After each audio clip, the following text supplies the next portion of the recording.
Desde o início dos tempos, o homem viveu temeroso da morte. Os antigos encobriam seu mistério em rituais intrincados e poderosos. O que levou os sacerdotes do Antigo Egito a venderem répteis mumificados. Como um antigo superpolicial chinês inventou técnicas que permitiam que os mortos falassem do túmulo. Um imperador chinês usou tecnologia de ponta para garantir sua vida eterna num paraíso da Terra junto com um exército, um sistema de rios e armas automatizadas contra futuros invasores? E o que aconteceu de verdade ao corpo físico de Jesus Cristo durante a crucificação? O mistério dos rituais de morte são nossos inventos da antiguidade. Inventos da antiguidade.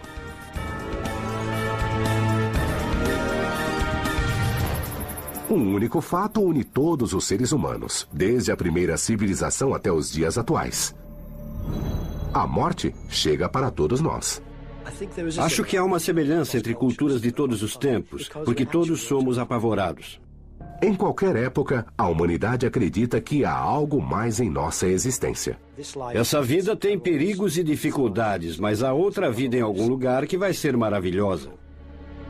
Para a transição, há uma vida após a morte de nossa escolha. Cumprimos rituais que facilitam nossa passagem para o outro mundo. Hoje, a maioria dos rituais que fazemos em nossas vidas tem suas raízes na história antiga. E para bilhões de pessoas em todo o planeta, não há símbolo maior de esperança na vida eterna do que a crucificação de Jesus Cristo. A história da crucificação é difícil de ser contada. E também é um assunto bastante desanimador para aqueles que pensam no Império Romano como algo nobre, diligente e digno, de onde hoje tiramos tanto de nossa moral e de nossos costumes. Nossas investigações sobre a fisiologia da crucificação revelam como essa punição é terrível. O principal objetivo da crucificação podia não ser simplesmente a execução, mas manter a vítima viva em agonia o máximo possível. A crucificação é bem mais antiga que o Novo Testamento. Ela vem desde o início da civilização. Alguns estudiosos acreditam que ela foi inventada puramente como ritual de morte, planejado para erguer fisicamente um condenado acima da terra durante a execução. Os antigos acreditavam que a terra era uma deidade viva que não devia ser contaminada pelo contato com um malfeitor. Essa era uma época em que o homem acreditava que a natureza era conduzida e controlada por deuses poderosos. Estamos falando em deuses que fazem o sol brilhar, que fazem o vento soprar, e tudo isso tem a ver com sobrevivência. Tem a ver com a colheita, tem a ver com as plantações, e muitas sociedades antigas se concentravam nas colheitas. Algumas das deidades mais primitivas eram os deuses da fertilidade, como a deusa da terra. Toda cultura antiga tinha sua versão da deusa mãe da terra. Isso era um aspecto incrivelmente importante nas vidas de povos primitivos, na colheita, na reprodução, no crescimento das plantas, na reprodução dos animais. Isso era absolutamente crucial ao bem-estar tanto cultural quanto físico deles. Era vital não ofender a deusa da terra. Qualquer tipo de variação em seus maravilhosos e abundantes dons podia ter um efeito adverso em seu estilo de vida e em sua saúde. A crucificação satisfazia uma necessidade religiosa primitiva de não contaminar a terra sagrada com o sangue profano de um homem condenado. Essa necessidade foi ritualizada em um método de execução que sobreviveu por milhares de anos. Durante um período, esse tipo de crença primitiva foi codificado e racionalizado. Isso nos dá uma ideia dos rituais da morte. Geralmente, a razão por trás de um ritual se perde e é esquecida, até que só reste o próprio ritual. Por centenas de anos, a crucificação perdeu seu significado espiritual e se tornou somente um instrumento de punição e execução, primeiramente no Antigo Oriente. A crucificação não foi inventada pelos romanos. Na verdade, ela foi parte de várias sociedades antigas, desde talvez o século VI a.C. e do Império Persa. Ela foi descoberta na Pérsia por Alexandre o Grande no século IV a.C. e ele trouxe para a Europa. Alexandre o Grande parece ter trazido do Oriente, mas foram os romanos que realmente empregaram esse método em larga escala. A crucificação se expandiu pelo mundo romano. Um dos piores aspectos do Império Romano eram as punições. Crucificação, o summum supplicium, era a pior punição que os romanos podiam enfrentar. Ela era um instrumento de controle social. Estamos falando de uma estrutura de governo bem pequena, que de alguma forma tem que controlar uma grande população. Uma população que pode ser sem lei, pode ser criminosa. A maneira de fazer isso é aterrorizando as pessoas para que se comportem. A crucificação não era necessariamente para se encontrar uma punição que se adequasse ao crime. Quintiliano, uma das fontes da antiguidade, fala especificamente que o objetivo da crucificação era o seu efeito exemplar. Isso significa que ela impedia que outras pessoas cometessem crimes. Era a repressão maior, o mesmo argumento usado hoje para a pena de morte nos Estados Unidos. A crucificação era reservada às classes mais baixas da sociedade. Se você era um cidadão romano, na maioria das circunstâncias não poderia ser crucificado. A crucificação era reservada a inimigos, a traidores, a criminosos e a escravos. Era para o outro. A justificativa para a crucificação, em um caso em particular, quando Cícero acusou Verres, é a de que Verres crucificou um cidadão romano. Crucificou intencionalmente um cidadão romano, e é por isso que Verres é punido. Era raro alguém sobreviver mais de algumas horas na cruz. Mas em 63 d.C., o historiador Joséfos registrou a crucificação de 3 homens. Joséfos foi um dos antigos historiadores que relatou o cerco a Jerusalém no ano 70 d.C. Joséfos conta que uma das 3 vítimas ainda estava viva depois de 3 dias. As autoridades ficaram tão impressionadas com isso que decidiram tirá-lo de lá. E ele sobreviveu ao processo de crucificação. Como ele sobreviveu? A crucificação não era necessariamente uma execução. Era uma punição em agonia obscena e humilhante. O Dr. Rob Hicks e James Dean estão investigando exatamente o que acontece com o corpo durante uma crucificação. Talvez isso revele como a vítima da história de Joséfos sobreviveu. O que ele passa durante a crucificação é parecido com um grande acidente. Ele pode sangrar até a morte. Seus rins deixam de funcionar. Seu coração pode parar. Ele pode ter um ataque cardíaco e certamente vai ficar inconsciente em algum momento, seja pela desidratação ou por simplesmente não poder mandar oxigênio para os pulmões.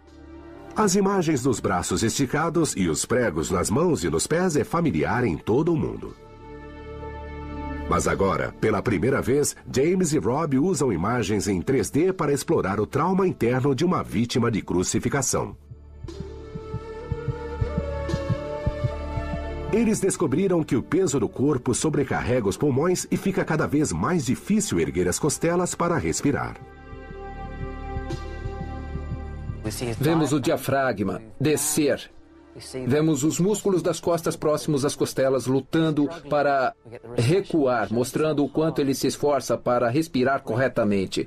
E com o tempo, isso vai ficar tão difícil que ele vai desistir, vai ficar inconsciente e morrer. James e Rob descobriram a principal causa de morte durante a execução: sufocamento. Com os braços para cima, a vítima pode não erguer as costelas corretamente para respirar. Essa tortura dolorosa prolongada pode durar horas e até mesmo dias, dependendo do preparo físico da vítima. Ele não pode inspirar e expirar o suficiente para se manter vivo. Ele vai lutar contra isso porque é instintivo tentar se manter vivo, mas uma hora ele vai perder. Nossa simulação revelou como a vítima da história de Joséfos pode ter sobrevivido à aprovação. Se a pessoa perde as esperanças, é provável que desista e morra. Se você tiver uma visão positiva, pensando, vou vencer isso, aí sim há uma chance de sobrevivência. O quanto ele vai durar depende da força do homem e da condição em que ele está. A ínfima possibilidade de sobreviver à crucificação não diminui o seu horror. No mundo romano, manter o controle do seu próprio corpo era o maior direito humano. Então, crucificar alguém, pegar o seu corpo e pregar ou prender em uma cruz com cordas e deixá-lo morrer aos poucos, agonizando por dias, era a maior repressão e o maior castigo. Ela desonrava o indivíduo mais que qualquer outra punição, qualquer outra. Um ritual de morte pagão e primitivo planejado para não ofender os deuses da natureza foi reinventado pelos romanos como método de tortura. Com o sofrimento de Cristo, a cruz renasceu e se tornou elemento de um novo ritual de morte para os cristãos de hoje em dia.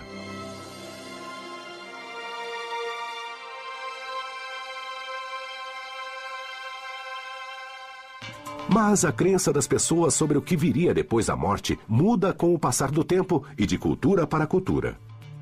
No Antigo Egito, acreditava-se que animais eram mensageiros entre esse mundo e o outro. Agora, Inventos da Antiguidade vai investigar o mistério das múmias de crocodilo.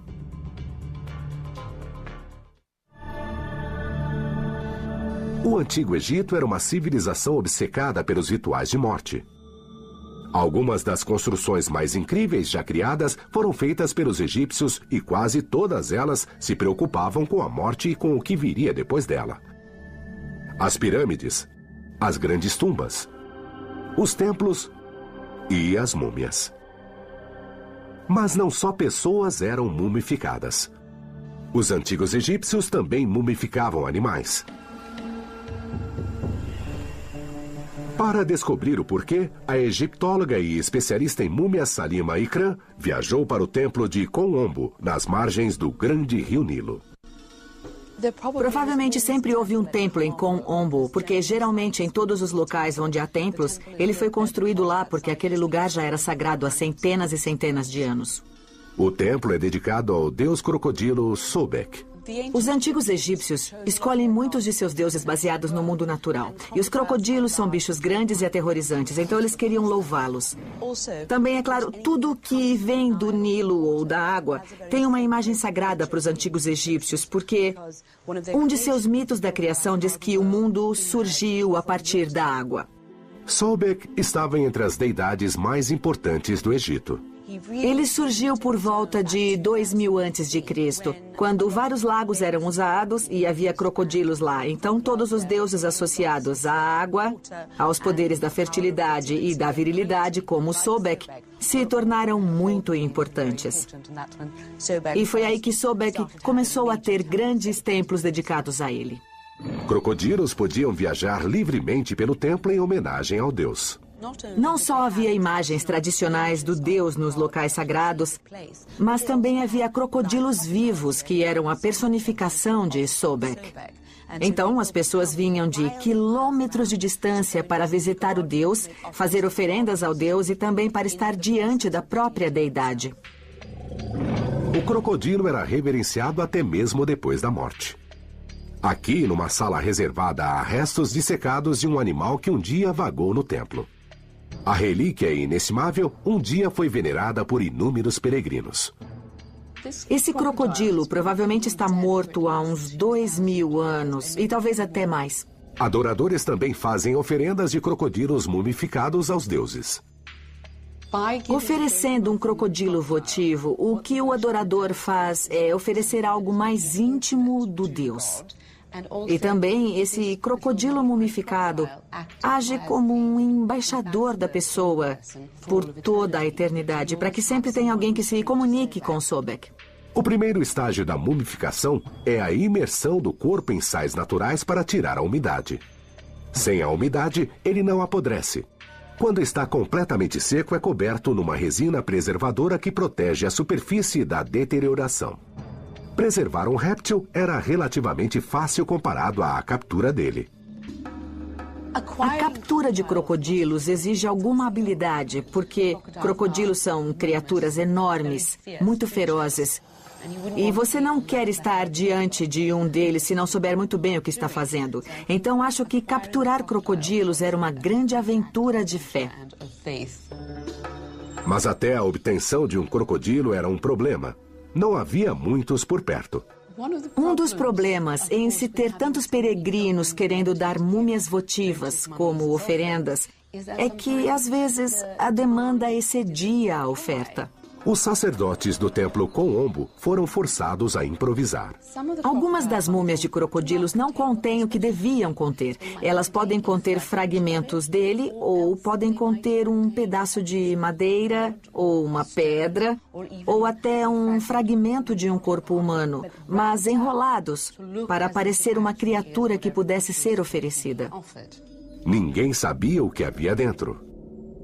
Olha só, em geral, quanto melhor enrolada, mais bonito o exterior de uma múmia. Mais provável é que ela fosse falsificada por dentro, porque é como se o sacerdote pensasse: nos sentimos muito culpados, então ela tem que ficar perfeita, porque dentro é imperfeita. O exterior deve ser uma manifestação do que ela devia ser.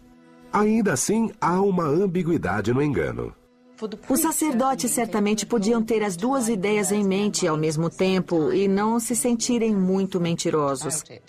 Mas eu acho que se os peregrinos soubessem que não havia crocodilos dentro de suas múmias de crocodilo, eles ficariam muito irritados. 100 anos atrás, o explorador americano Harry Wellcome descobriu um exemplar perfeitamente preservado de um crocodilo mumificado que ele acreditava ser falso. Mas será que é? O espécime é mantido no Centro de Egiptologia da Universidade de Swansea, na Grã-Bretanha. Temos realmente crocodilos de verdade que foram mumificados, mas, ao mesmo tempo, também temos muitos falsos. A cirurgiã veterinária Emma Littler foi chamada para examinar essa antiga relíquia usando uma máquina de raio-x. Pela primeira vez em 2000 anos, a múmia de crocodilo revelará seu segredo. Vamos saber o que há dentro dela. Vamos saber de uma vez por todas, eu espero, se há um crocodilo de verdade ou não aí dentro, ou se é apenas um saco de areia. Bom, vamos ver. Agora, aqui está. Tem mesmo alguma coisa aí dentro. Com toda certeza. Pode ver aqui a forma de uma cabeça e essas são as duas primeiras partes. Então ele está aí dentro mesmo, mas não está Parece aqui que é mais por ou inteiro. menos até aqui. É isso mesmo. Isso, e não há exatamente. deste lado aqui, não aparece o rabo aqui. Esse incrível artefato contém restos de um crocodilo que um dia nadou nas águas do Antigo Egito há mais de 2000 anos. Ele não é falso. É um verdadeiro mensageiro dos deuses. A descoberta revela até onde o homem vai para cumprir seus rituais de morte. A captura e a mumificação de animais perigosos e a permissão para que eles vagassem livres num templo sagrado demonstravam a reverência dos antigos em relação à morte. A seguir, Inventos da Antiguidade usa a ciência forense para examinar os papéis de outros animais como mensageiros da morte. Isso envolve um assassinato em um trabalho de detetive bizarro. A olho nu, essas 5 foices parecem idênticas. Mas há 800 anos, um super policial chinês chamado Zhang Zi inventou uma maneira engenhosa de dizer qual delas foi usada num assassinato. Nós devemos nosso entendimento da investigação de um crime a Zhang Zi. Zhang Zi expôs suas ideias num texto antigo que levou a ciência pela primeira vez para a investigação criminal. David Hughes, investigador criminal moderno, estuda a evidência antiga. Acho que podemos chamar Zhang Zi de grande pai da ciência forense moderna, porque ele escreveu algumas informações que conhecemos do The Washington Way of Wrongs. The Washington Way of Wrongs é um texto de 800 anos que descreve o trabalho forense da antiguidade. Antes dessa época, vários livros foram escritos tocando nas questões da medicina forense, mas ele foi o primeiro a sistematizá-los e a produzir um trabalho que unisse todo o conhecimento que tinha sido acumulado. Esse é o primeiro registro escrito com instruções para investigadores sobre o que devem procurar nas cenas de crime. Nesse sentido, ele pode ser descrito como o pai da ciência forense moderna. Segundo o livro de Zhang Zi, Inventos da Antiguidade, vai reconstruir como ele resolveu um caso brutal de assassinato há 800 anos. Em torno de 1230 d.C., os habitantes de uma aldeia remota chinesa ficaram chocados ao descobrir que um deles havia sido morto por uma lâmina não identificada. Não havia testemunhas e, naquele tempo, não havia polícia para ser chamada. A maioria dos casos legais era julgado pelo chefe da aldeia, que era designado para esse trabalho. Eles não eram pagos e o trabalho geralmente envolvia muitos gastos e talvez os tornassem impopulares entre as pessoas com as quais tinham de conviver. O chefe da aldeia pediu ajuda ao governo do estado. Os membros da turma de Zhang Zi eram estudiosos que alcançaram sua posição passando com sucesso em testes. E era a responsabilidade deles supervisionar esse sistema caótico e agir como intermediários entre os representantes das aldeias e a corte imperial. Zhang Zi foi enviado à aldeia para investigar. Pessoas como Zhang Zi viajavam pelo país investigando casos particularmente difíceis, por questões técnicas ou porque interesses poderosos estavam envolvidos. Sem evidências ou testemunhas, o assassino devia achar que não tinha nada a temer com a visita de um estudioso. Pelo que ele próprio conta do caso, parece que ele trabalhava com um detetive secreto que era chamado para lidar com esses casos particularmente difíceis. A primeira tarefa de Zhang Zi era identificar a arma do crime. Ele sabia pela prática que lâminas diferentes produziam ferimentos diferentes. O exame que Zhang Zi fez no corpo mostrava um corte imperfeito com características específicas. O historiador Mai Trao reconstitui como Zhang Zi deve ter encaminhado sua investigação. Mai usa o corpo de um porco comprado num açougue local. Essa é a primeira, uma espada de folha larga do século XVI. E você pode ver que ela deixa esse tipo de corte. Esse é nosso ferimento de punhal. Você pode ver até um ponto, mas só até um ponto o tamanho da lâmina. O punhal não foi muito longe, então não sabemos qual é o tamanho da lâmina. Agora, olhe o estrago feito pela foice. É absolutamente horrendo. Ela entrou na pele e no tecido embaixo dela, e então poderia também ter atravessado o osso. Lâminas diferentes causam ferimentos muito diferentes. Então é possível para cientistas forenses, e foi possível para Zhang Zi, no século XIII, saber o que causou essa ferida. Foi uma foice. O único problema é que havia milhares de foices na China medieval. Qual delas ele estava buscando? A foice era uma ferramenta comum nas comunidades rurais da antiga China. Zhang Zi convocou todos os aldeões para um encontro e ordenou que levassem suas foices. Mais de 200 foices limpas e polidas foram apresentadas. Como Zhang Zi saberia qual foice foi a arma do crime? Na verdade, é muito difícil limpar totalmente um objeto. Mesmo quando alguém pensa que limpou a arma de um crime, inevitavelmente ainda vai ter manchas do material deixado lá. Hoje, cientistas forenses usam análises microscópicas para rastrear esses fragmentos de evidência. Mas na China do século XIII, Zhang Zi não tinha esses recursos técnicos. Então ele convocou milhares de pequenos investigadores. Moscas varejeiras. Mai se uniu à cientista forense Amorit Whitaker na tentativa de resolver o caso de Zhang Zi 800 anos depois do crime ter sido cometido. Zhang Zi colocou todas as foices ao sol e esperou. Mai esfrega sangue de um animal do açougue na lâmina. Nada termina no fio da lâmina. Qualquer matador cauteloso perceberia o sangue nessa arma e se livraria dela. Então, o que ele faz? Pega um pano e esfrega. Vamos colocar a arma do crime dentro dessa caixa, assim, com as outras iguais a ela. E a olho nu, todas elas parecem idênticas. Agora, veremos o que as moscas nos contam. Esperamos que as moscas encontrem entre essas 5 foices a que tem sangue. Em minutos, as moscas vão direto para a foice ensanguentada. Olha, temos uma. Boa. Isso. Zhangzi tinha razão. A ultra-macro-fotografia revela o segredo das pequenas detetives. Se há vestígios de sangue ou de tecido em alguma coisa, como uma faca ou uma foice, certamente as moscas serão atraídas para ela, ao invés das outras facas que não têm sangue.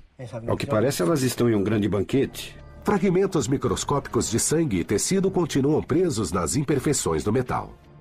A olho nu, não há como dizer se essa foice foi usada num crime.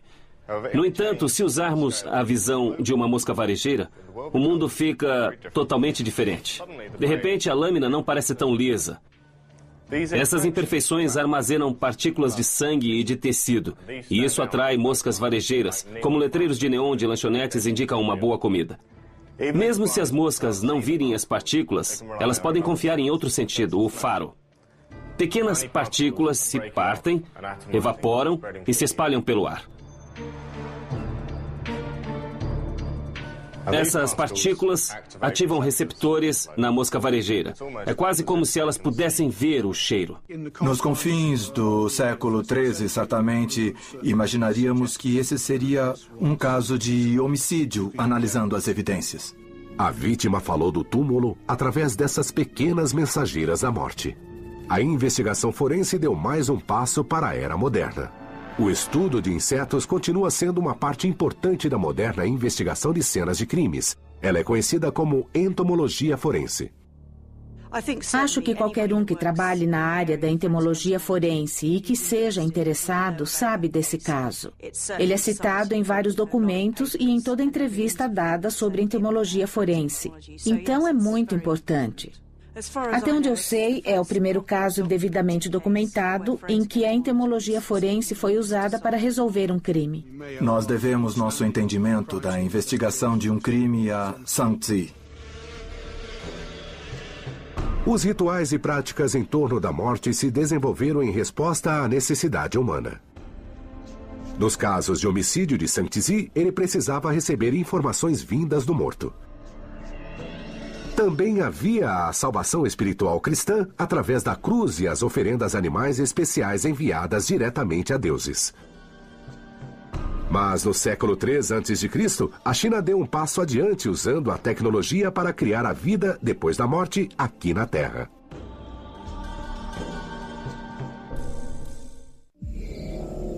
No século III a.C., Qin Shi Huang, o primeiro imperador da China, construiu uma tumba extraordinária para viver a eternidade. Um texto antigo escrito pelo primeiro historiador da China, Sima Qian, fala de rios de mercúrio fluindo como água dentro do mausoléu de Qin. Inventos da Antiguidade investiga o propósito e a engenharia por trás dessa estranha descoberta.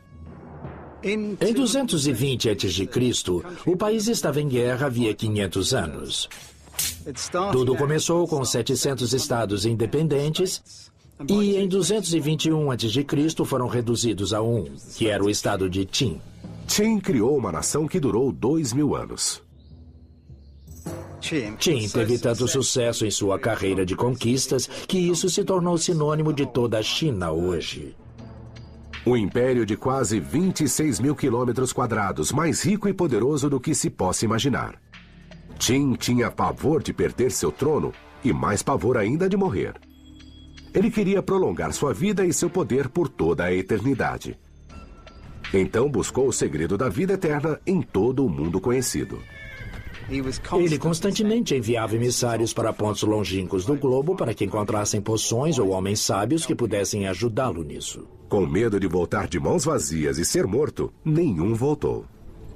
Como se já esperasse que a busca pelo elixir da vida eterna daria errado, Qin abraçou um projeto igualmente ambicioso, cujos muitos mistérios não foram desvendados até hoje.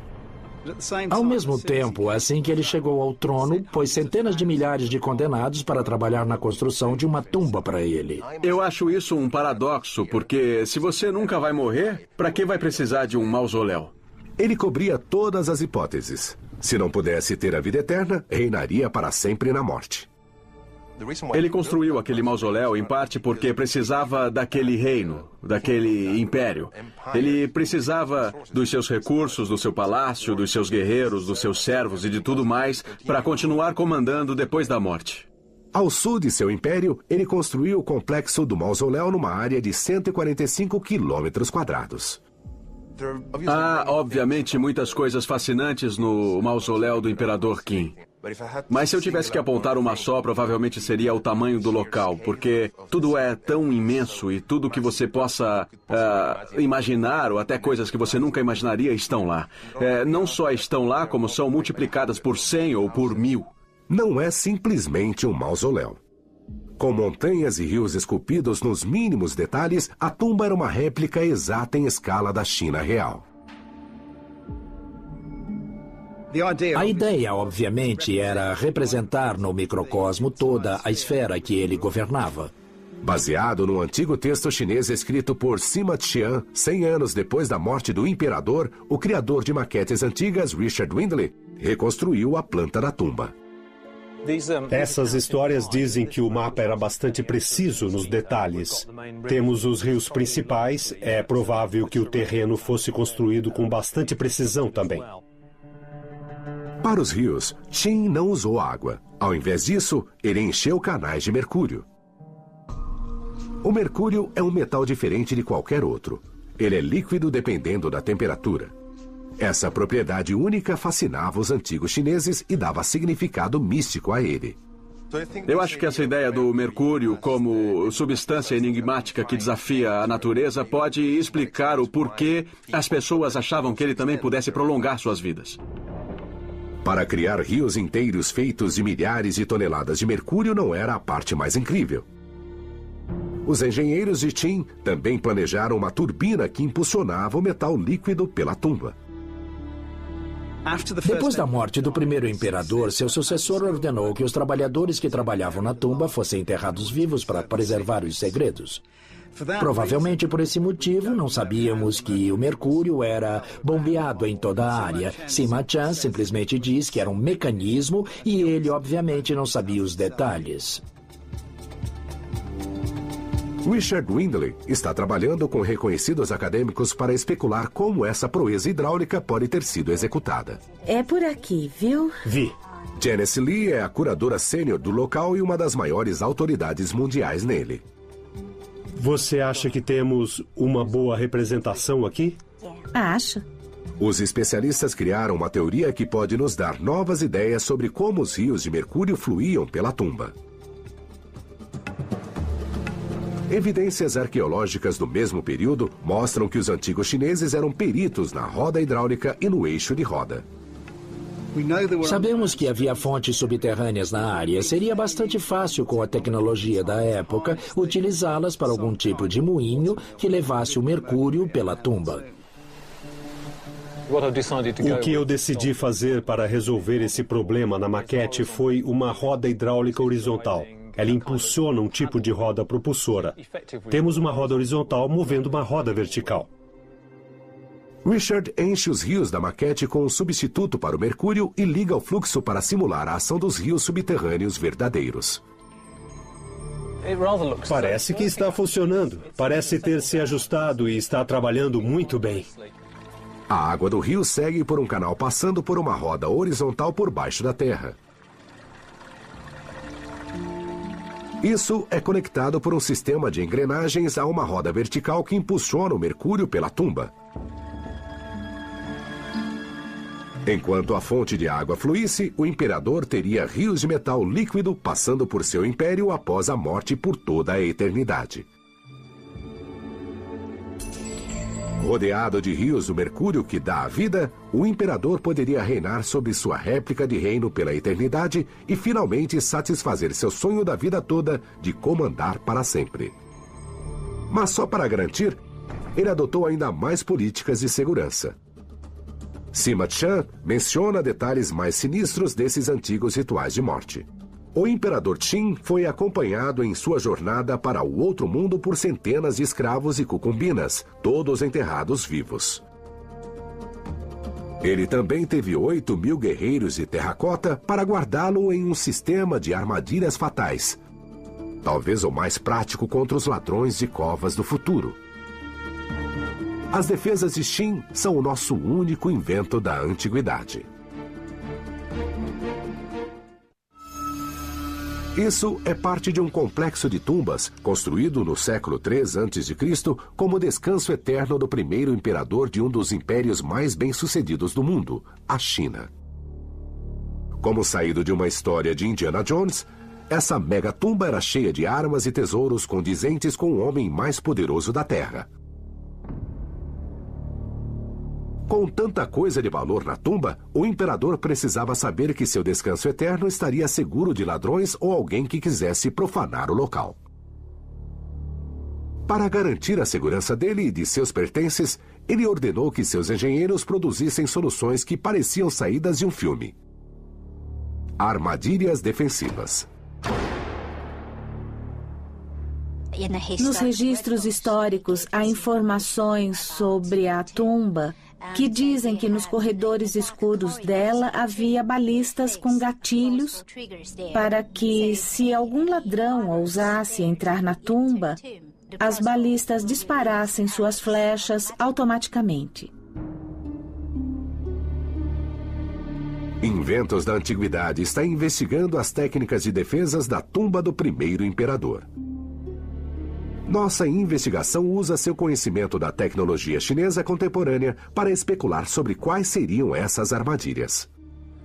O que eu tenho aqui são propostas de reconstrução da armadilha de balistas da tumba de Qin. Há muitas variantes, temos várias que disparam apenas uma única flecha. Balistas chinesas antigas tinham uma força de até 136 quilos e disparavam flechas de ponta de bronze de 60 a 90 centímetros de comprimento. Elas deviam ser de bambu. Essa é uma flecha típica bem grande. Temos uma ponta bem afiada na frente e um espigão que vai até dentro do bambu. Outros arcos podiam disparar várias flechas de uma vez. Temos uma balista que é chamada em chinês de Lianur, que é uma balista de várias flechas. Ela dispara 4 flechas de uma só vez. Há uma única corda, como em um arco normal. Elas correm em vãos que ajudam a mantê-las numa direção razoavelmente reta. Inventos da Antiguidade construiu uma réplica de uma das entradas para a grande tumba. Por trás das paredes dos corredores da tumba havia mecanismos ocultos. Esses eram os mecanismos que não deviam ser vistos, eram os que iam causar estrago. E essas eram armadilhas que iam ajudar a proteger a tumba de qualquer um que tentasse se intrometer, que tentasse roubá-lo, que tentasse perturbar a paz do imperador. Mas, claro, temos que encontrar uma maneira de disparar o mecanismo. Evidências do período nos dizem que balistas ativadas por fios no chão eram usadas para matar animais para se comer. No cenário que temos aqui, os fios são bem visíveis. Eles são de cores claras, para que a câmera os capte, mas na verdade eles deviam ser de cor escura. Elas foram planejadas para se misturarem ao ambiente. Então a ideia é de que alguém andando ou bisbilhotando a tumba possa tropeçar em qualquer um deles e disparar o mecanismo. Richard testa os fios usando flechas de ponta arredondada. Apesar das balistas serem excelentes defesas contra vivos, elas ofereciam pouca proteção contra os mortos. O imperador contratou milhares de guarda-costas para acompanhá-lo no outro mundo. Guardas para defendê-lo do ataque de espíritos dos mortos. Eu acredito que eles não estão lá só para representar alguma coisa. Eles não são um monumento. Eles estão lá para serem usados. Eles têm um propósito na outra vida. A cada dia que passa, arqueólogos descobrem mais sobre essas figuras perfeitas. Cada um dos 8.000 guerreiros é único, com um rosto personalizado. Agora, uma nova teoria busca descobrir por que o primeiro imperador teve tanto trabalho para fazer seus guardas indivíduos. A resposta está nas origens confusas do Império de Qin. A nação chinesa nasceu da guerra. A unificação foi alcançada puramente pela força militar. Qin tinha mais soldados que qualquer outro estado chinês. Eles eram organizados por um regime totalitário e simplesmente superavam todos os rivais um por um.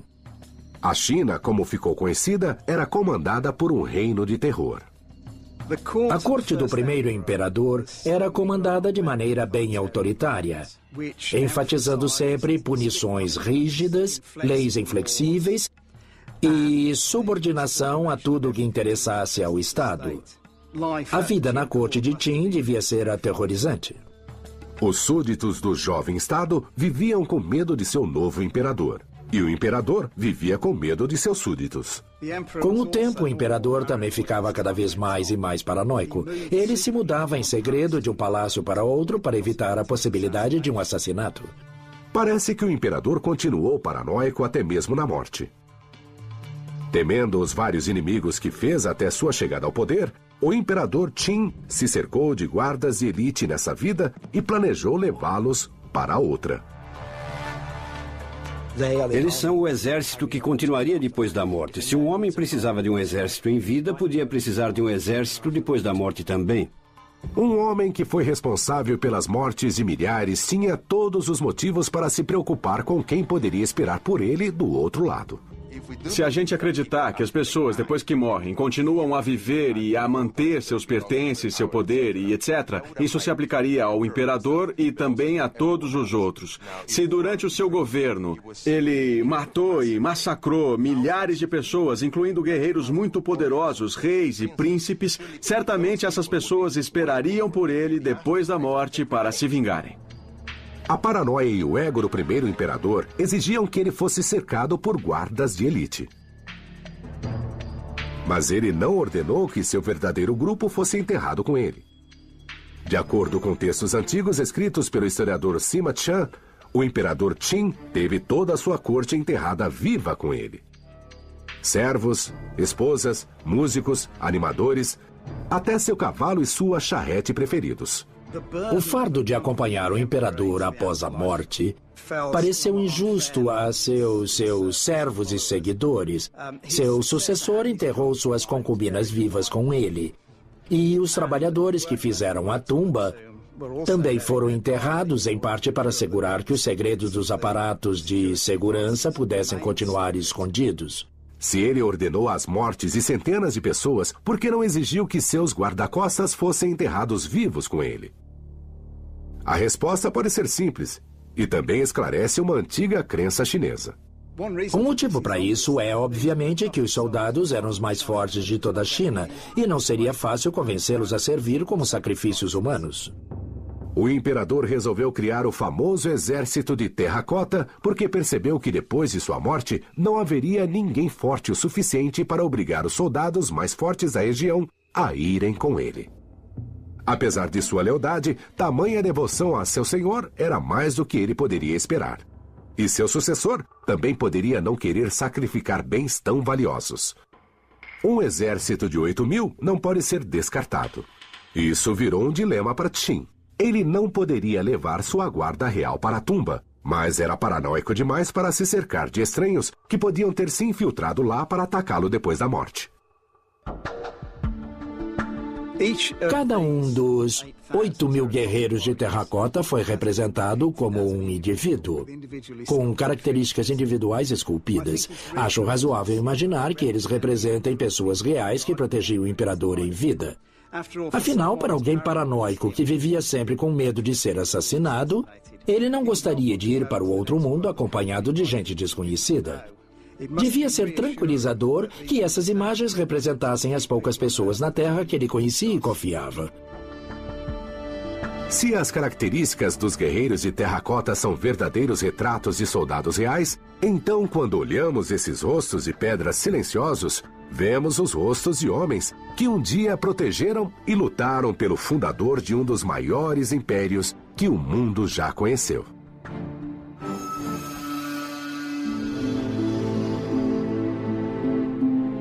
Os rituais de morte em torno da tumba de Qin nos permitem entrar na mente de um imperador e de um povo que viveram há mais de 2.000 anos. Do mesmo modo que os rituais de morte dos antigos egípcios revelam como eles pensavam, no que acreditavam e o que queriam da vida. Isso é uma amostra do que eles queriam depois de mortos, mas como resultado acabamos sabendo do que eles queriam em vida. E isso porque rituais de morte podem ser sobre morte, mas são praticados acalentados e adorados não pelos mortos, mas pelos vivos. Algumas práticas do mundo antigo em torno da morte ainda são empregadas da mesma forma hoje. Outras mudaram seu significado e simbolismo durante os anos, mas ganharam significados novos para milhões no mundo moderno. Os rituais de morte revelam segredos não só sobre nossos desejos para depois da morte, mas sobre o que mais desejamos em vida. Uma maneira de disparar o mecanismo. Evidências do período nos dizem que balistas ativadas por fios no chão eram usadas para matar animais para se comer. No cenário que temos aqui, os fios são bem visíveis. Eles são de cores claras, para que a câmera os capte, mas na verdade eles deviam ser de cor escura. Elas foram planejadas para se misturarem ao ambiente. Então a ideia de que alguém andando ou bisbilhotando a tumba possa tropeçar em qualquer um deles e disparar o mecanismo. Richard testa os fios usando flechas de ponta arredondada. Apesar das balistas serem excelentes defesas contra vivos, elas ofereciam pouca proteção contra os mortos. O imperador contratou milhares de guarda-costas para acompanhá-lo no outro mundo. Guardas para defendê-lo do ataque de espíritos dos mortos. Eu acredito que eles não estão lá só para representar alguma coisa. Eles não são um monumento. Eles estão lá para serem usados. Eles têm um propósito na outra vida. A cada dia que passa, arqueólogos descobrem mais sobre essas figuras perfeitas. Cada um dos 8.000 guerreiros é único, com um rosto personalizado. Agora, uma nova teoria busca descobrir por que o primeiro imperador teve tanto trabalho para fazer seus guardas indivíduos. A resposta está nas origens confusas do Império de Qin. A nação chinesa nasceu da guerra. A unificação foi alcançada puramente pela força militar. Qin tinha mais soldados que qualquer outro estado chinês. Eles eram organizados por um regime totalitário e simplesmente superavam todos os rivais um por um. A China, como ficou conhecida, era comandada por um reino de terror. A corte do primeiro imperador era comandada de maneira bem autoritária, enfatizando sempre punições rígidas, leis inflexíveis e subordinação a tudo que interessasse ao Estado. A vida na corte de Qin devia ser aterrorizante. Os súditos do jovem Estado viviam com medo de seu novo imperador. E o imperador vivia com medo de seus súditos. Com o tempo, o imperador também ficava cada vez mais e mais paranoico. Ele se mudava em segredo de um palácio para outro para evitar a possibilidade de um assassinato. Parece que o imperador continuou paranoico até mesmo na morte. Temendo os vários inimigos que fez até sua chegada ao poder, o imperador Qin se cercou de guardas de elite nessa vida e planejou levá-los para outra. Eles são o exército que continuaria depois da morte. Se um homem precisava de um exército em vida, podia precisar de um exército depois da morte também. Um homem que foi responsável pelas mortes de milhares tinha todos os motivos para se preocupar. Os que ajudam a mantê-las numa direção razoavelmente reta. Inventos da antiguidade construiu uma réplica de uma das entradas para a grande tumba. Por trás das paredes dos corredores da tumba havia mecanismos ocultos. Esses eram os mecanismos que não deviam ser vistos, eram os que iam causar estrago. E essas eram armadilhas que iam ajudar a proteger a tumba de qualquer um que tentasse se intrometer, que tentasse roubá-lo, que tentasse perturbar a paz do imperador. Mas claro, temos que encontrar uma maneira de disparar o mecanismo. Evidências do período nos dizem que balistas ativadas por fios no chão eram usadas para matar animais para se comer. No cenário que temos aqui, os fios são bem visíveis. Eles são de cores claras, para que a câmera os capte, mas na verdade eles deviam ser de cor escura. Elas foram planejadas para se misturarem ao ambiente. Então a ideia de que alguém andando ou bisbilhotando a tumba possa tropeçar em qualquer um deles e disparar o mecanismo. Richard testa os fios usando flechas de ponta arredondada. Apesar das balistas serem excelentes defesas contra vivos, elas ofereciam pouca proteção contra os mortos. O imperador contratou milhares de guarda-costas para acompanhá-lo no outro mundo. guardas para defendê-lo do ataque de espíritos dos mortos. Eu acredito que eles não estão lá só para representar alguma coisa. Eles não são um monumento. Eles estão lá para serem usados. Eles têm um propósito na outra vida. A cada dia que passa, arqueólogos descobrem mais sobre essas figuras perfeitas. Cada um dos 8.000 guerreiros é único, com um rosto personalizado. Agora, uma nova teoria busca descobrir por que o primeiro imperador teve tanto trabalho para fazer seus guardas indivíduos.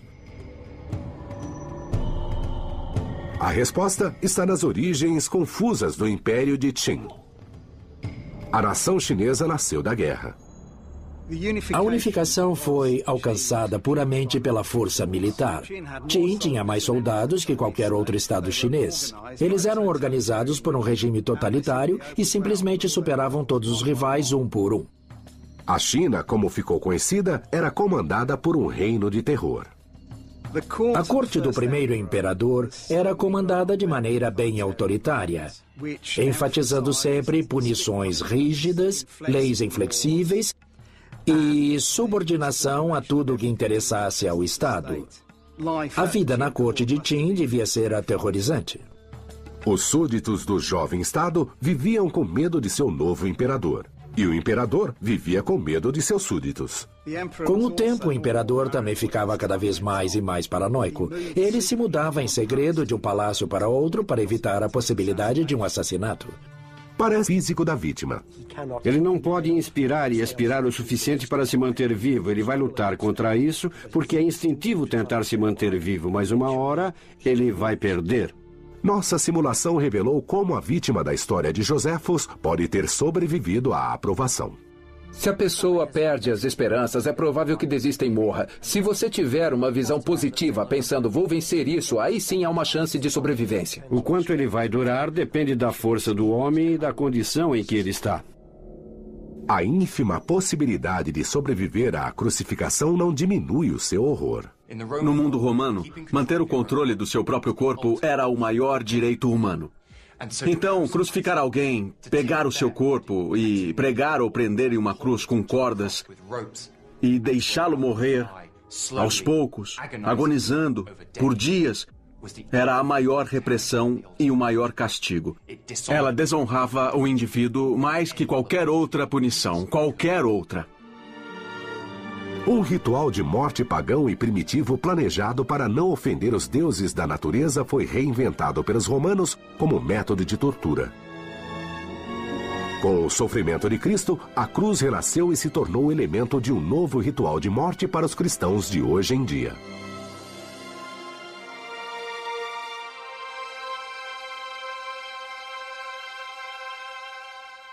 Mas a crença das pessoas sobre o que viria depois da morte muda com o passar do tempo e de cultura para cultura. No Antigo Egito, acreditava-se que animais eram mensageiros entre esse mundo e o outro. Agora, Inventos da Antiguidade vai investigar o mistério das múmias de crocodilo.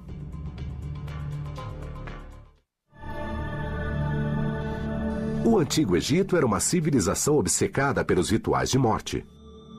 Algumas das construções mais incríveis já criadas foram feitas pelos egípcios e quase todas elas se preocupavam com a morte e com o que viria depois dela. As pirâmides, as grandes tumbas, os templos e as múmias. Mas não só pessoas eram mumificadas. Os antigos egípcios também mumificavam animais. Para descobrir o porquê, a egiptóloga e especialista em múmias Salima Ikram viajou para o templo de Kon-Ombo, nas margens do grande rio Nilo.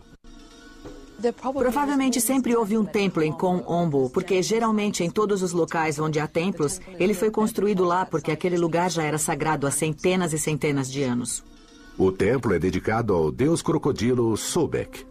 Os antigos egípcios escolhem muitos de seus deuses baseados no mundo natural. E os crocodilos são bichos grandes e aterrorizantes, então eles queriam ir lá porque aquele lugar já era sagrado há centenas e centenas de anos. O templo é dedicado ao deus crocodilo Sobek. Os antigos egípcios escolhem muitos de seus deuses baseados no mundo natural. E os crocodilos são bichos grandes e aterrorizantes, então eles queriam louvá-los. Também, é claro, tudo que vem do Nilo ou da água tem uma imagem sagrada para os antigos egípcios, porque um de seus mitos da criação diz que o mundo surgiu a partir da água. Sobek estava entre as deidades mais importantes do Egito. Ele surgiu por volta de 2000 a.C., quando vários lagos eram usados e havia crocodilos lá. Então, todos os deuses associados à água, aos poderes da fertilidade e da virilidade, como Sobek, se tornaram muito importantes. E foi aí que Sobek começou a ter grandes templos dedicados a ele.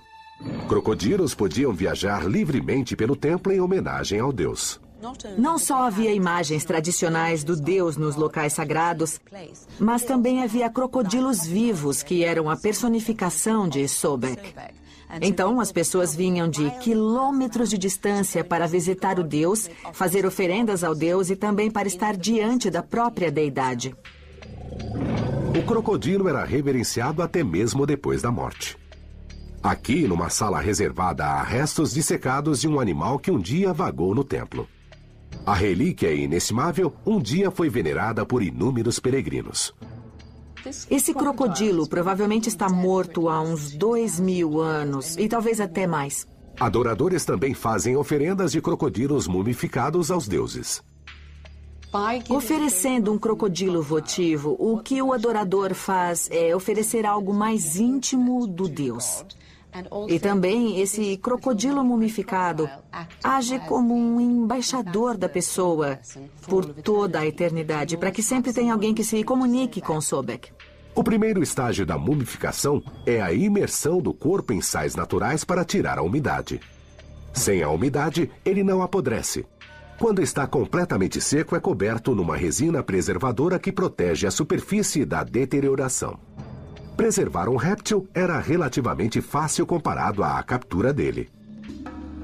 A captura de crocodilos exige alguma habilidade, porque crocodilos são criaturas enormes, muito ferozes. E você não quer estar diante de um deles se não souber muito bem o que está fazendo. Então, acho que capturar crocodilos era uma grande aventura de fé. Mas até a obtenção de um crocodilo era um problema. Não havia muitos por perto. Um dos problemas em se ter tantos peregrinos querendo dar múmias votivas como oferendas é que, às vezes, as criadas foram feitas pelos egípcios e quase todas elas se preocupavam com a morte e com o que viria depois dela. As pirâmides, as grandes tumbas, os templos e as múmias. Mas não só pessoas eram mumificadas. Os antigos egípcios também mumificavam animais. Para descobrir o porquê, a egiptóloga e especialista em múmias Salima Ikram viajou para o templo de Kom-Ombo, nas margens do grande rio Nilo. Provavelmente sempre houve um templo em Kom-Ombo, porque geralmente em todos os locais onde há templos, ele foi construído lá porque aquele lugar já era sagrado há centenas e centenas de anos. O templo é dedicado ao deus crocodilo Sobek. Os antigos egípcios escolhem muitos de seus deuses baseados no mundo natural. E os crocodilos são bichos grandes e aterrorizantes, então eles queriam louvá-los. Também, é claro, tudo que vem do Nilo ou da água tem uma imagem sagrada para os antigos egípcios, porque um de seus mitos da criação diz que o mundo surgiu a partir da água. Sobek estava entre as deidades mais importantes do Egito.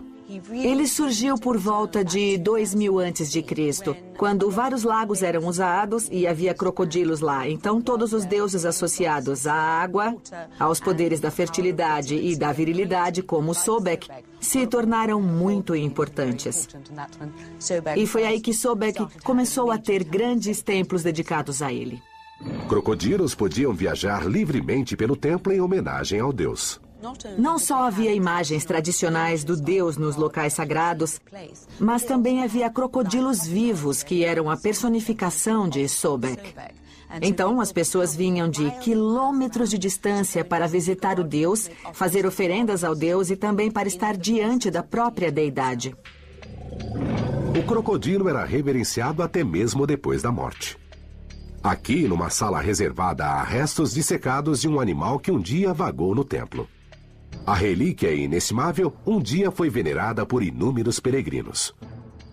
Esse crocodilo provavelmente está morto há uns 2.000 anos e talvez até mais. Adoradores também fazem oferendas de crocodilos mumificados aos deuses. Oferecendo um crocodilo votivo, o que o adorador faz é oferecer algo mais íntimo do Deus. E também esse crocodilo mumificado age como um embaixador da pessoa por toda a eternidade, para que sempre tenha alguém que se comunique com Sobek. O primeiro estágio da mumificação é a imersão do corpo em sais naturais para tirar a umidade.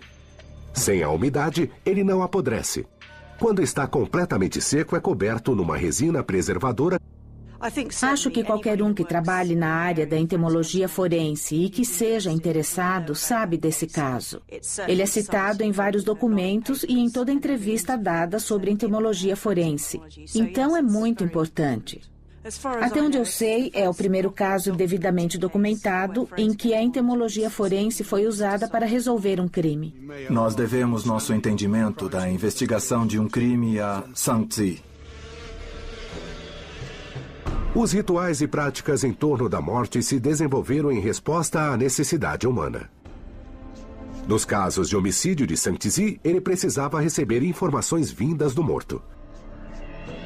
Também havia a salvação espiritual cristã através da cruz e as oferendas animais especiais enviadas diretamente a deuses. Mas no século III a.C., a China deu um passo adiante usando a tecnologia para criar a vida depois da morte aqui na Terra.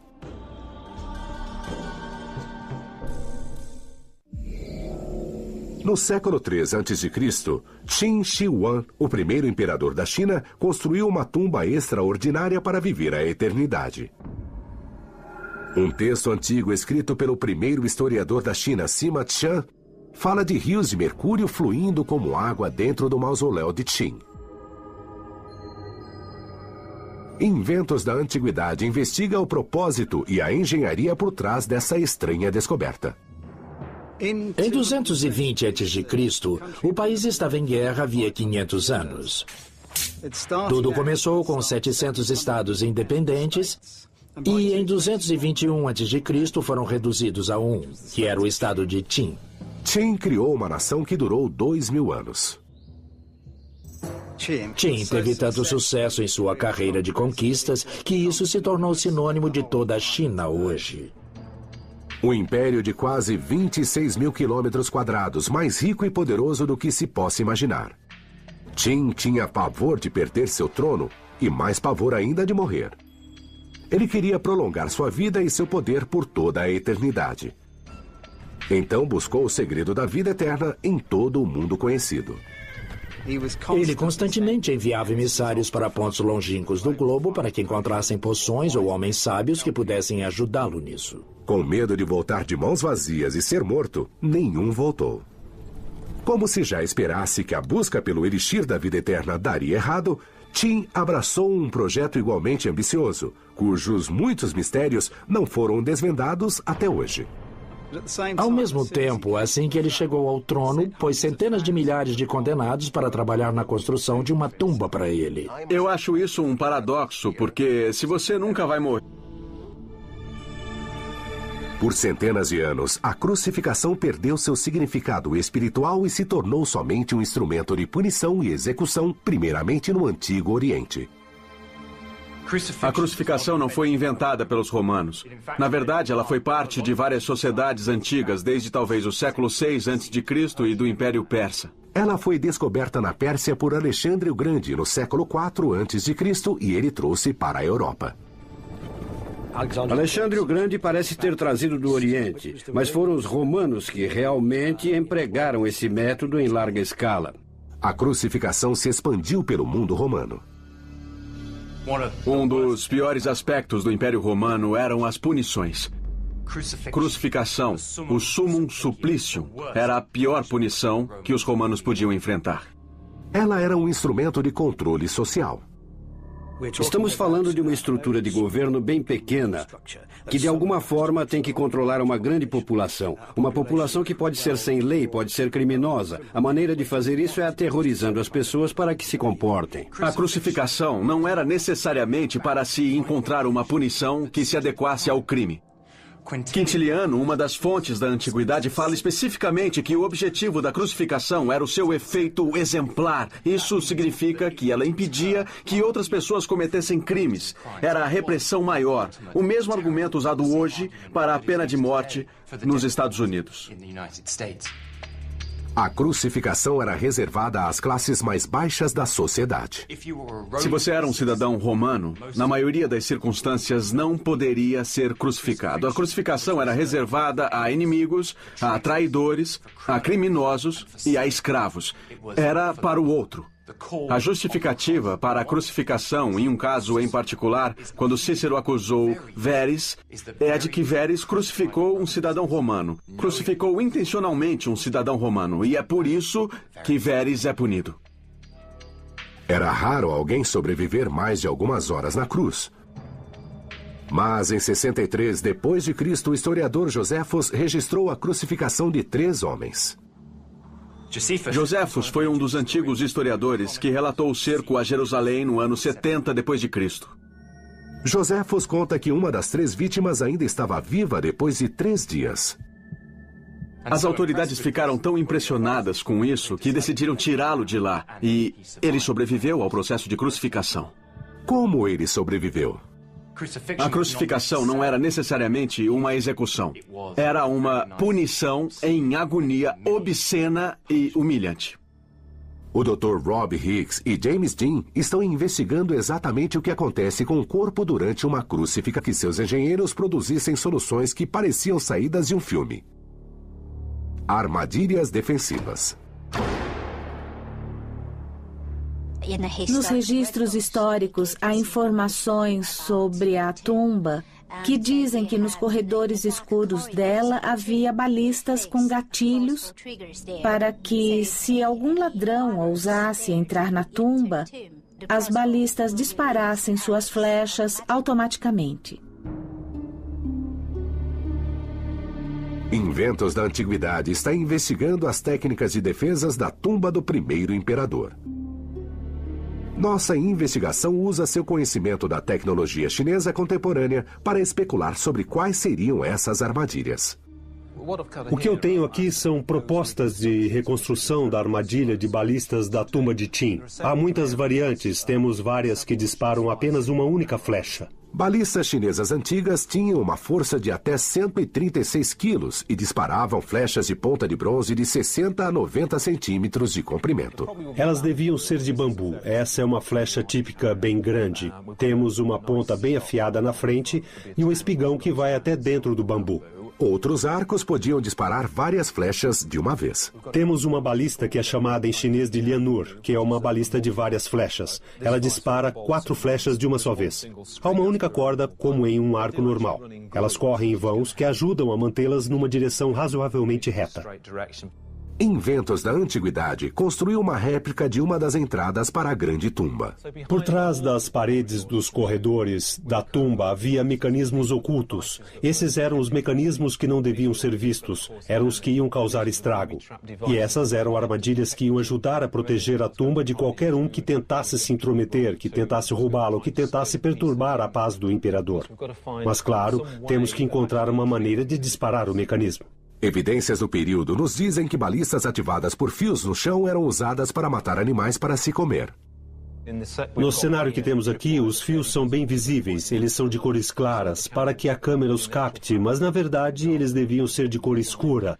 Elas foram planejadas para se misturarem ao ambiente. Então a ideia é de que alguém andando ou bisbilhotando a tumba possa tropeçar em qualquer um deles e disparar o mecanismo.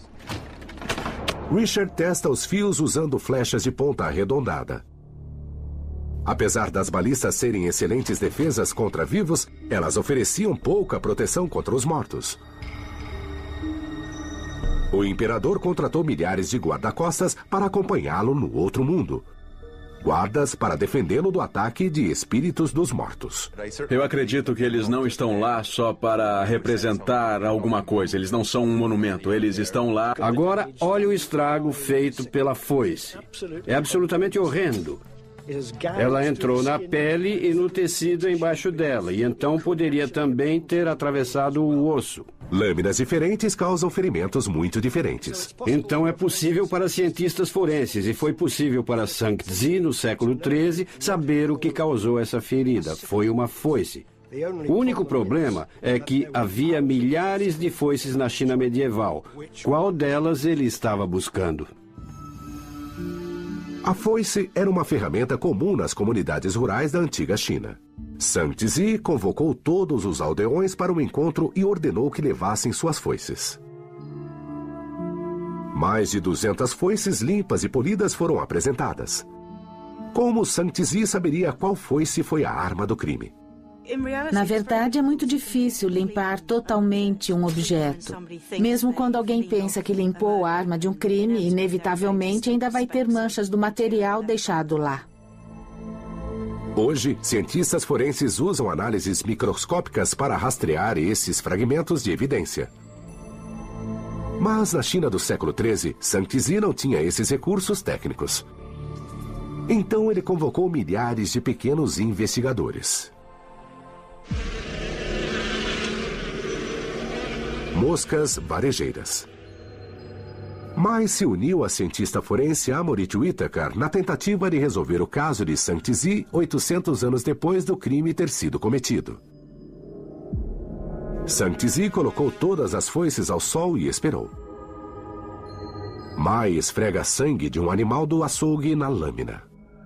Nada termina no fio da lâmina. Qualquer matador cauteloso perceberia o sangue nessa arma e se livraria dela. Então, o que ele faz? Pega um pano e esfrega. Vamos colocar a arma do crime dentro dessa caixa, assim, com as outras iguais a ela. E a olho nu, todas elas parecem idênticas. Agora, veremos o que as moscas nos contam. Esperamos que as moscas encontrem entre essas 5 foices a que tem sangue. Em minutos, as moscas vão direto para a foice ensanguentada. Olha, temos uma. Boa. Isso. Zhang Zi tinha razão. A ultra-macro-fotografia revela o segredo das pequenas detetives. Se há vestígios de sangue ou de tecido em alguma coisa, como uma faca ou uma foice, certamente as moscas serão atraídas para ela, ao invés das outras facas que não têm sangue.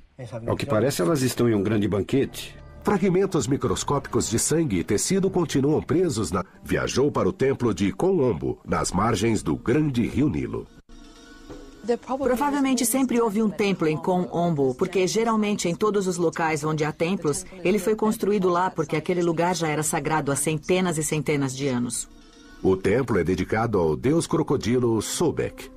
Os antigos egípcios escolhem muitos de seus deuses baseados no mundo natural. E os crocodilos são bichos grandes e aterrorizantes, então eles queriam louvá-los. Também, é claro, tudo que vem do Nilo ou da água tem uma imagem sagrada para os antigos egípcios, porque um de seus mitos da criação diz que o mundo surgiu a partir da água. Sobek estava entre as deidades mais importantes do Egito.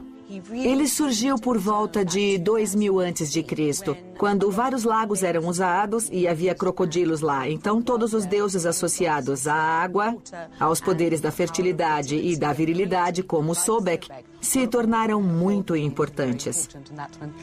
E foi aí que Sobek começou a ter grandes templos dedicados a ele. Crocodilos podiam viajar livremente pelo templo em homenagem ao deus. Não só havia imagens tradicionais do deus nos locais sagrados, mas também havia crocodilos vivos, que eram a personificação de Sobek. Então, as pessoas vinham de quilômetros de distância para visitar o deus, fazer oferendas ao deus e também para estar diante da própria deidade. O crocodilo era reverenciado até mesmo depois da morte. Aqui, numa sala reservada, há restos dissecados de um animal que um dia vagou no templo. A relíquia inestimável um dia foi venerada por inúmeros peregrinos. Esse crocodilo provavelmente está morto há uns 2.000 anos e talvez até mais. Adoradores também fazem oferendas de crocodilos mumificados aos deuses. Oferecendo um crocodilo votivo, o que o adorador faz é oferecer algo mais íntimo do Deus. E também esse crocodilo mumificado age como um embaixador da pessoa por toda a eternidade, para que sempre tenha alguém que se comunique com Sobek. O primeiro estágio da mumificação é a imersão do corpo em sais naturais para tirar a umidade. Sem a umidade, ele não apodrece. Quando está completamente seco, é coberto numa resina preservadora que protege a superfície da deterioração. Preservar um réptil era relativamente fácil comparado à captura dele. A captura de crocodilos exige alguma habilidade, porque crocodilos são criaturas enormes, muito ferozes. E você não quer estar diante de um deles se não souber muito bem o que está fazendo. Então acho que capturar crocodilos era uma grande aventura de fé. Mas até a obtenção de